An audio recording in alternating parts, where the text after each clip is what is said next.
For today's lunch, gagawa tayo ng bukari. Chicken bukari. Ito na yung ating chicken. Hugas na yan, malinis na. Meron tayo ditong carrots, sibuyas, and kamatis. So, maglagay na tayo ng oil sa ating kaserola. Lalagyan na natin ang ating sibuyas.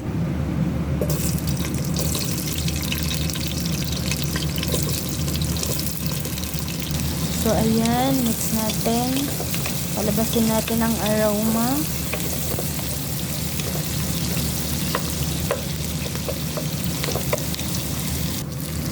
Ayan. Mix natin. Sunod ang ating carrots.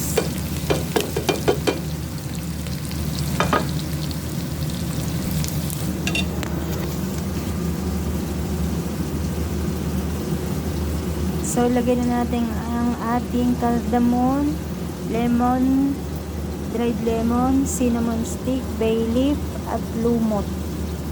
Ayan. Lagay na natin, guys.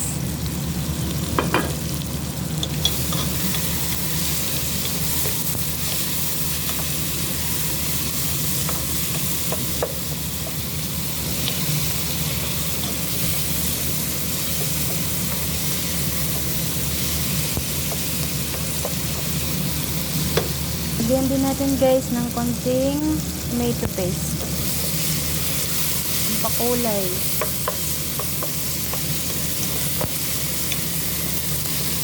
Then, meron tayo ditong black pepper, turmeric, asin, cumin powder, and then kusbara powder.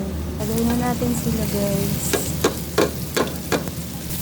Then, mix lang natin ang mga ingredients.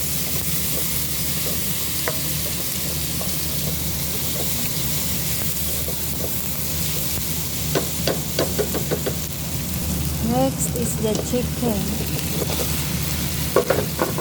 Oh.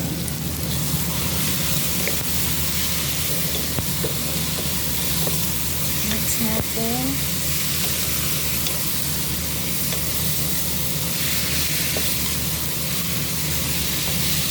Ayan, na-mix na natin ang ating manok at saka yung ingredients. Next natin is the hot water.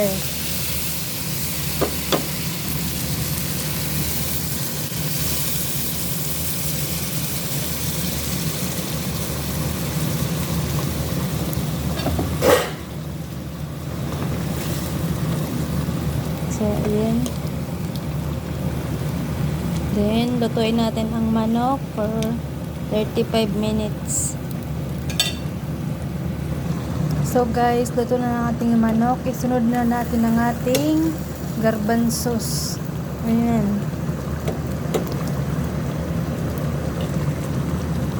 Mix natin.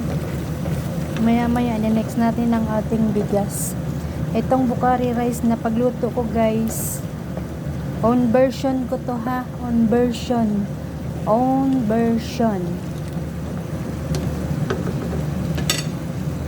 So guys, lagay na natin ang ating bigas.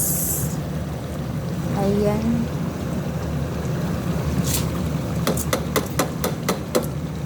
Ayan, guys, yung ating ginamit na bigas, guys, is Abubent for bukari. Ayan, mix natin at lutuin for 35 minutes ulit. Ayan na, guys. Abubent rice. Ayan yung pang bukari talaga.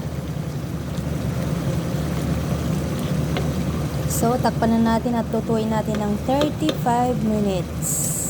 So, ito, guys, habang niluluto natin ang ating manok at yung kanin, bigas, nagawa na tayo ng vegetable salad na kanyang kapares, mga ka-journey. So, ito, may lettuce, kamatis, pipino, parsley. Yun po yung aming pares sa bukari rice na salad. So, yan, guys, tingnan natin ang ating chicken bukari. So, luto na yan ang ating chicken bukari rice. Pwede na yan iserve sa mga boss. Kasi luto na siya guys. So yun lang, my own version. Thanks for watching. Bye bye.